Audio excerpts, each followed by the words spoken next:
राजीव सेहरा पहने अपने माता-पिता के साथ स्वागत सत्कार के साथ उसे अंदर लाते हैं। फिर एक-एक कर शादी की रस्में शुरू होती हैं। जयमाला के बाद उन दोनों को लाकर मंडप पर बिठाएगा। पंडित जी मंत्रों के साथ शादी की रस्में एक-एक कर पूरी हो रही थीं। राज सिंह जी के चेहरे पर अलग ही नूर था। पंडित जी ने उन्हें फेरों के लिए खड़े होने को कहा तो दोनों खड़े हो गए। अभी 2 फेरे ही हुए थे कि एक कड़कती हुई आवाज़ गूंजी, "रुक जाइए, ये शादी नहीं हो सकती।" सभी लोग उस शख्स को देखते हैं। राज सेन जी के चेहरे के रंग उड़ गए। आशीष दूल्हे के रूप में वहाँ खड़ा मुस्कुरा रहा था। आशीष की आवाज़ पर सब उसकी ओर देखते हैं। उसे दूल्हे के रूप में खड़ा मुस्कुराता देख राज सेन जी के चेहरे के भाव बदल गए। वो अपने मन में, "अगर ये यहाँ तो मंडप में कौन है?" उसे ऐसे असमंजस में देख आशीष उनकी ओर बढ़ते हुए बोला, "क्या हुआ, हैरान हो गए क्या? तुम्हें तुम्हें यहाँ तुम यहाँ क्या कर रहे हो और तुम यहाँ आए कैसे?" वो अपने आदमियों को आवाज़ देते हैं, "अरे ये क्या बात हुई रघुवंशी? एक दामाद का स्वागत इतने धूमधाम से और दूसरे को मुस्कान से भी नहीं।" आशीष ने कहा तो राजसेन जी की भौहें तन गई। उसके दिमाग में उथल-पुथल मच गई। साथ ही वहाँ मौजूद लोगों में भी बातें होती हैं कि इनकी तो एक ही पोती है, फिर ये किसकी बात कर रहा है। साहिल गुस्से से उनकी ओर बढ़ता है मगर अभिजीत उसे रोकते हुए बोला, "रुक जाओ, इस तरह गुस्से में आकर तुम उसका ही काम करोगे। वो यहाँ तमाशा करना चाहता है और तुम उसकी मदद करोगे।" आशीष राजसेन जी को देखते हुए बोला, "क्या हुआ, कुछ समझ नहीं आ रहा।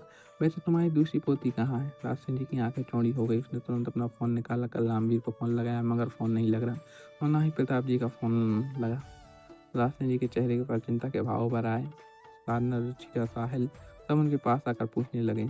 अभिजीत आशीष के पास आकर धीरे से बोला, "देखो, तुम्हें जो भी दुश्मनी निभानी है बिज़नेस में निभाओ। इस दुश्मनी को परिवार से मत जोड़ो। मेरी बहन की शादी है, निर्विघ्न हो जाने दो। फिर सब लोगों से आप लोग आराम से बैठिए और पंडित जी आप विधि जारी रखिए।" पंडित जी मंत्र वापस पढ़ना शुरू करते हैं मगर राजसेन जी उन्हें रोक कर राजीव का चेहरा हटाकर देखते हैं और चौंकते हुए बोलते हैं, "राजीव आप? लेकिन आप तो राजीव, मैं क्या? शादी मेरी है तो मैं ही रहूँगा ना?" राजसेन जी की आंखें हैरानी से चौड़ी हो जाती हैं। "बात क्या है? कोई हमें कुछ बताएगा?" राजीव के पिताजी ने कहा। "मैं बताता हूँ, पहले ये देख लीजिए कि दुल्हन सही है या नहीं, कहीं बदल तो नहीं गई। वो क्या है ना, रघुवंशियों की पुरानी आदत है धोखा देने की।" आशीष ने कहा तो सब आश्चर्य से उन सबको देखने लगे। किसी को कुछ समझ नहीं आ रहा था। वहीं राजसेन जी का दिमाग सुन्न हो रहा था। राजीव की माँ जाकर दुल्हन का घूंघट हटाती हैं तो वहाँ अवनी की जगह रानी को देख सब सदमे में आ जाते हैं। वही रानी राजीव को देखकर चौंक कर दूर हो जाता है। 2 दिन पहले राजसेन जी किसी से फ़ोन पर बात कर परेशान परेशान से अपने कमरे में चलकर निकल रहे थे। वो अपने आप में इस तरह शांत क्यों बैठा है? कुछ कर क्यों नहीं रहा? कहीं ऐसा तो नहीं कि उसे सब पता चल गया हो? इसका जवाब तो एक ही इंसान दे सकता है। इतना सोचकर वो रानी को अपने पास बुलाता है। "रानी, आपने बुलाया दादाजी?" "हाँ, यहाँ आओ। आपसे कुछ बात करनी है।" रानी उनके पास आती है तो राजसेन जी उसे देखते हैं। बोले, "हमें मालूम पड़ा है कि आप छुप-छुप कर किसी लड़के से मिलती हैं। क्या ये सच है?" रानी की सांसें सूख गईं। वो कुछ बोल नहीं पा रही थी। "घबराइए घबराइए नहीं। बस हाँ या ना में जवाब दीजिए। क्या आप किसी लड़के से मिलती हैं?" "जी जी दादाजी, पर मैं वो।" राजसेन जी मुस्कुराकर, "आप डरिए नहीं, हम नाराज़ बिल्कुल नहीं हैं। अच्छा ये बताइए, क्या आप उसे पसंद करती हैं? हमारा मतलब उससे शादी करना चाहती हैं?" "जी जी दादाजी," रानी डरते हुए कहा। "क्या वो आपके बारे में जानता है कि आप हमारी सगी पोती नहीं हैं और अभी आपकी नहीं अवनी की शादी होने वाली?" राजसेन जी ने पूछा। रानी, "नहीं दादाजी, आपने ही कहा था कि बाहर किसी को भी अवनी का सच पता नहीं चलना चाहिए। शुक्र है कम से कम इतना तो दिमाग चला तुम्हारा।" राजसेन जी मन में ही बोले, "तो क्या उसने इस शादी को रोकने की बात नहीं की? ये नहीं कहा कि मत करो ये शादी? क्या वो तुमसे शादी नहीं करना चाहता?" राजसेन जी ने पूछा।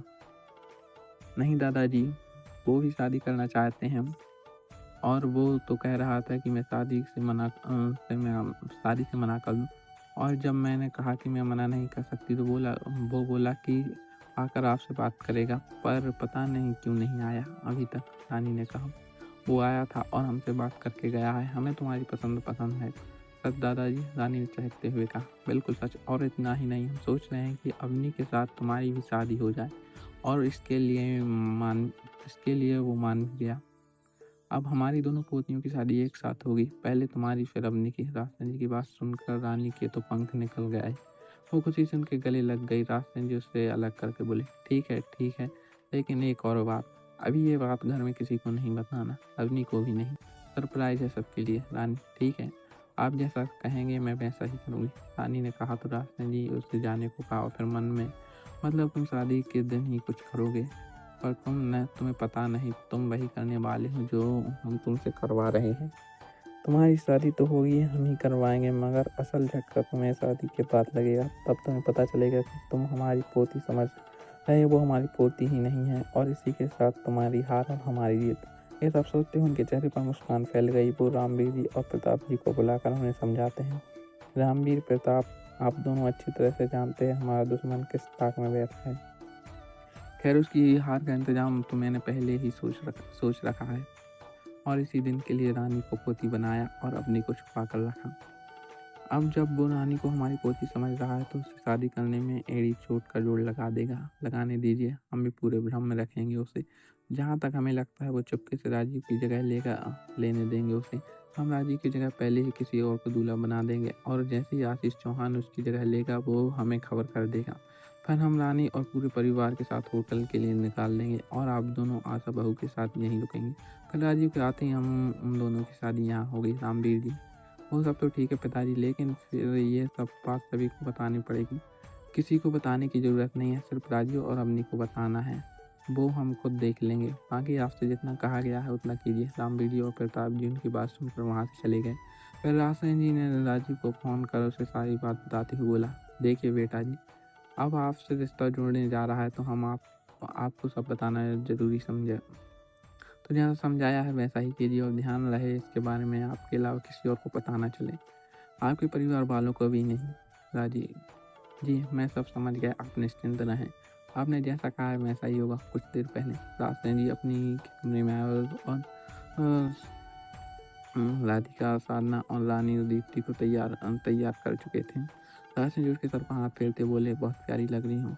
फिर सबको बाहर जाने के लिए कहा। सब बाहर जाते हैं पर रानी वहीं रुकती है। राजसेन जी, आपको जो कपड़े दिए गए हैं वो पहन कर आइए। रानी कवर्ड से कपड़े लेकर वॉशरूम में चली गई। अवनी, बेटा आपको कुछ बताना है। जी दादू, कहिए ना। आपके मन में एक सवाल आता होगा कि आपके दादू इतनी जल्दबाजी क्यों कर रहे हैं आपकी शादी में। अवनी उनकी तरफ देखती हैं। आज हम बताते हैं, हमने आपसे कहा था कि हमारा कोई दुश्मन है जो आपकी जान के पीछे पड़ा है, इसलिए हम आपको छुपा कर रखते हैं। ये सच नहीं है, सच तो यह है कि उसने हमें चैलेंज किया था कि वो आपसे शादी कर हमारे सर अपने कदमों में झुकाएगा, और आप जानते हैं हम अपने परिवार की मान मर्यादा के लिए कितना महत्व रखते हैं, तो इसलिए हमने ये सब किया, और आज एक आखिरी दाव खेलना है, हमें आपकी मदद चाहिए। मेरी मदद मैं समझी नहीं, और उसने हमें धमकी दी तो क्या आपको मुझ पर भरोसा नहीं था। बात भरोसे की नहीं है बेटा जी, आप उसके जिद और जुनून का अंदाज़ा नहीं लगा सकती। हम किसी तरह का कोई भी मौका नहीं देना चाहते थे उसे। अब आप सुने आपको क्या करना है। राजसेन जी पूरी बात सुना। अपनी बोली, पर दादू ये तो रानी के साथ गलत होगा ना। नहीं, कुछ गलत नहीं होगा, वो पसंद करती है उसे। आपकी मदद से वो जिससे छुपकर मिल रही थी वो वही है। आपके धोखे से वो रानी को बहला रहा था। अब बहस करने का समय नहीं है, बस इतना जान ले कि हम जो कर रहे हैं उसी में सबका भला है। अवनी को ये सब ठीक नहीं लग रहा था, पर उस राजसेन जी को रोक पाना मुमकिन नहीं था। रानी आकर तैयार होती है तो राजसेन जी रानी को लेकर कमरे से बाहर आ गए और सबको चलने के लिए कहा। अभिजीत, चलते हैं दादाजी, बाकी सब आ जाएं। रामवीर जी खास मेहमानों का इंतजार कर रहे हैं, उनके आते ही साथ में आ जाएंगे। किशोर और आशा भी उनके साथ रुके। रानी भी अभी तैयार नहीं हुई तो वो भी सबके साथ आ जाएगी। हम यहाँ रुके तो देर हो जाएगी। राजसेन जी के कहने पर सब उनके साथ घर से निकल गए। किसी की समझ में कुछ नहीं आ रहा था। वहीं राजसेन जी के मन में बहुत सी आकांक्षाएं घिर आईं कि आखिर क्या हुआ, कैसे, ये सब क्या है रघुवंशी साहब। ये तो आपकी पोती नहीं है, कहाँ है असली दुल्हन, हमारी होने वाली बहू। राजीव की माँ ने कहा।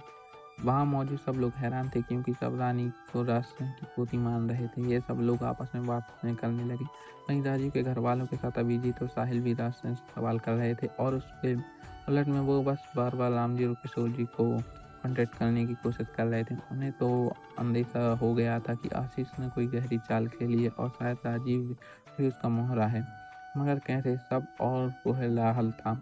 कि एकदम से आतिश की आवाज़ गूंज उठी, शांत हो जाइए। मुझे पता है सबके दिमाग में बहुत सवाल हैं और आप सबके सवालों के जवाब हैं मेरे पास। साहिल आकर उसका कॉलर पकड़कर, तूने कुछ किया है ना?